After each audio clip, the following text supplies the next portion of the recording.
Bonjour à tous, donc je vais vous faire un très rapide petit guide d'utilisation pour votre compresseur. Donc peu importe quelle version de la compresseur que vous possédez, ça fonctionne de la même manière. Donc très simplement, vous avez deux couronnes déjà, premièrement. La première couronne, alors les deux couronnes déjà se vissent, ça c'est très important pour l'étanchéité. Donc là, je suis en train de les dévisser, hop, j'ai accès aux deux fonctions.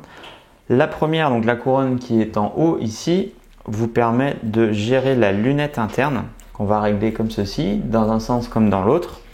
Ensuite, on repousse la couronne pour fermer. Hop, et on la visse. Encore une fois, c'est très important de pouvoir la visser et pour garder une bonne étanchéité.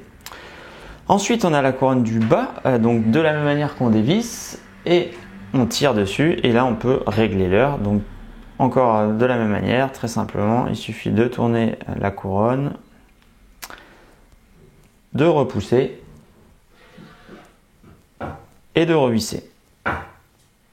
Pas besoin de forcer, normalement on arrive jusqu'au bout, hop, on le sent, ça y est, c'est bon, c'est vissé.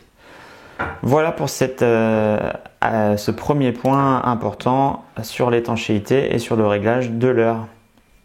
La montre est automatique, évidemment, je pense que certains s'en sont rendus compte. Vous pouvez donc, elle va se recharger en la portant, elle va bien se recharger, faut la porter une bonne journée pour qu'elle puisse être pleinement rechargée.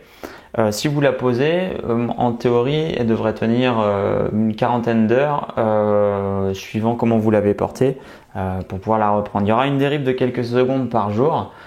Idéalement, c'est de la remettre à l'heure une fois par semaine, si vous voulez pas être embêté par l'avance ou le retard de la montre. Voilà pour cette compresseur. Petit point supplémentaire pour les bracelets, très simple. Il vous suffit donc d'utiliser soit un outil, soit d'avoir des bracelets spécifiques que vous allez pouvoir avec une petite tirette qui vous permet de les glisser directement dessus. Vous pourrez mettre n'importe quel type de bracelet, ça fonctionne, il n'y a pas de problème. Voilà, verre saphir, un rayable, anti-reflet interne. Et le traitement sur cette version-là, Gun, est assez résistant. Donc ça reste quand même un traitement, donc il faut éviter de les rafler ou de la rayer, forcément. Voilà.